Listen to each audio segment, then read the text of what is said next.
하나님이 보여주시는 예언자들을 통해서 그것이 회복됩니다. 제가 다시도 말하지만 예언자는 리더가 아니라 교회를 흔드는 사람이 아니라 하나님의 대언자일 뿐입니다.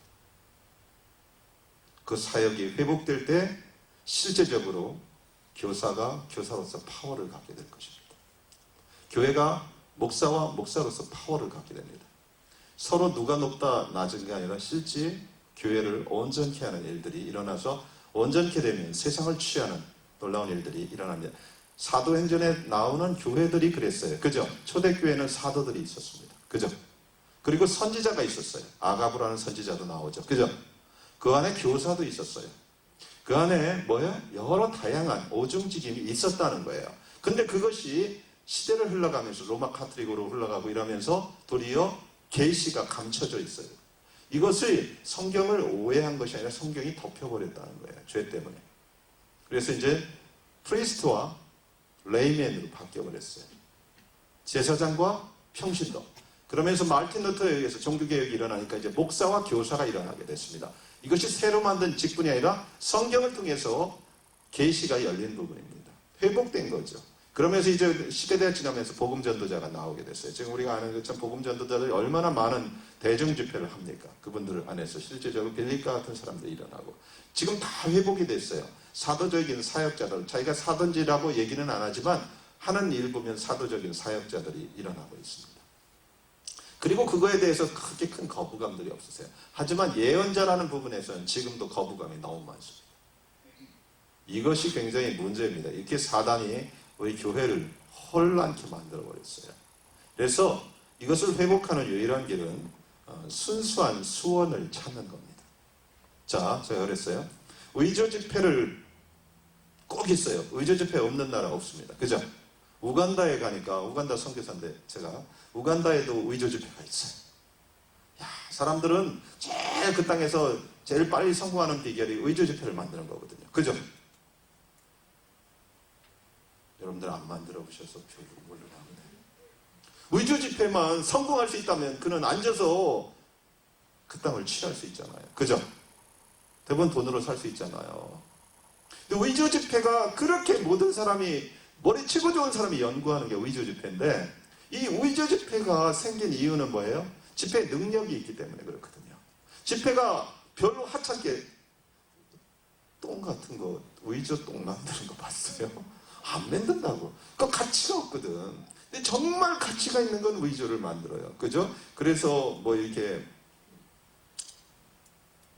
제 옷도 그런 게 하나 있습니다. 뭐 한국은 짜가가 있잖아요. 예, 그래서 이름이 뭐 그죠?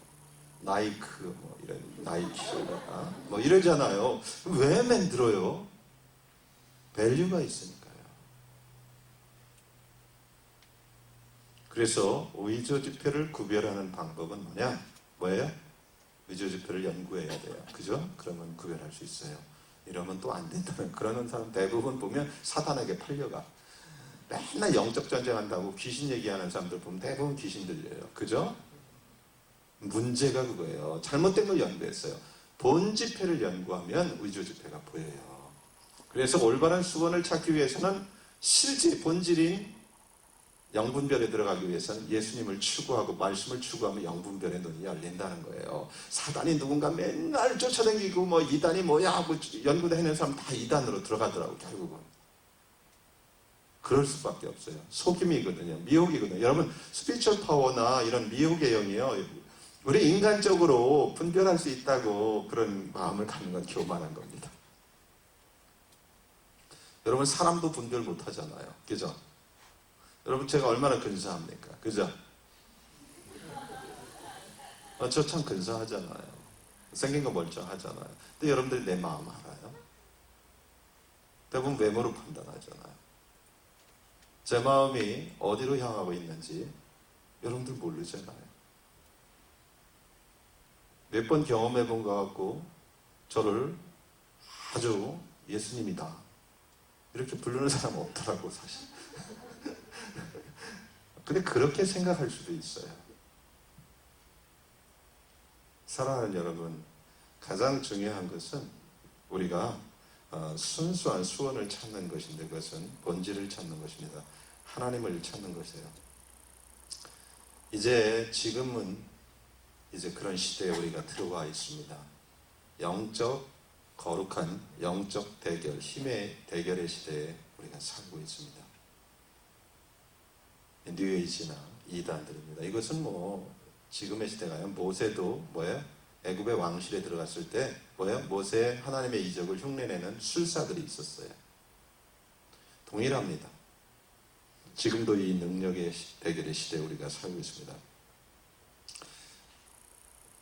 그래서 예수님께서는 교회에게 지금도 강한 능력을 부어주시고 있습니다. 제가 장담하죠. 어느 시대보다 더 강한 예언의 기름 부으심이 교회에 있습니다.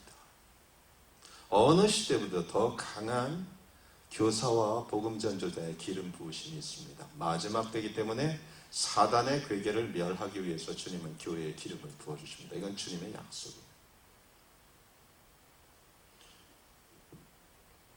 종말이 다가올수록 빛과 어둠의 대결은 초자연적이 됩니다. 우리의 눈으로 구별 못한다는 거예요. 우리는 그 시대에 들어와 있어요. 초자연적이 됩니다. 빛과 어둠의 싸움. 중립적인 입장을 취하겠다. 여러분 잊지 마십시오. 그 사람 넘어집니다. 지금은 그런 때입니다. 들었죠? 남군복 위, 북군복 밑에 입었더니 양쪽에서 공격을 받게 되더라. 그죠? 남군과 북군을 나를 다군인 줄 알고 도와줄 줄 알았더니 남군에서는 밑에 하위가 북군이라 거기를 쏘고 북군 측에서는 위에 상위가 남군이니까 남군인 줄 알고 쏘고. 여러분 중립적인 입장을 취하는 시대는 같습니다. 성령의 진정한 능력을 알지 못한다면 우리는 점점 더 악한 영의 세력에 의해서 지배받게 될 것입니다. 여러분 잊지 마십시오. 지금이 그 시대입니다. 두려움이나 교리 때문에 주님의 초자연적인 능력마저 회피리 해려했던 사람들은 자신과 자신의 자녀들을 어둠의 세력에 바치게 될 것입니다. 왜냐하면 우리의 입장으로 그 영적인 부분을 분별할 수 없기 때문에 그래요. 여러분 잊지 마십시오. 중립적인 입장을 취하는 사람들은 어둠의 세력 안으로 곧 넘어가기가 쉬울 것입니다. 어둠의 세력에 손쉬운 사냥감이 될 것입니다. 자, 하나님께서 사람을 만드셨어요. 그죠? 창세기에 보면. 맞죠? 제가 틀린 말 하는 거 아니죠? 제 성경만 그렇게 된 거 아니죠? 예, 하나님께서는 사람을 만드셨는데 사람을 독특하게 만드셨어요. 그죠? 다른 피조물과 다르게 사람을 만들 때는 어떤 작업을 했어요?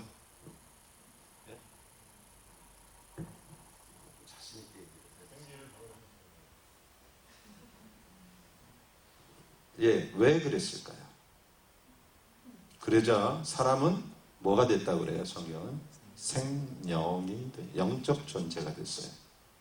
왜 그러셨을까요? 그냥 심심해서. 그래도 하나는 특별하게 만들어야 되니까. 그게 아니라 그것 안에는 이미지 오브 갓이라는 의미에는 히브리어에 어떤 의미가 담겨 있다고 그랬죠? 자녀라는 의미가 담겨 있습니다. 자녀를 우리가 이 땅에 태어나면 자녀와는 아버지가 뭐 하고 싶어 해요? 교제입니다. 사람은 다른 피조물과 다르게 하나님과 교제, 영적인 교제가 있도록 만들어졌습니다. 근데 사단이 다른 피조물을 가서 유혹했나요? 자, 영적인 존재는 성경에 보면 적어도 몇 종류가 있죠? 예, 첫 번째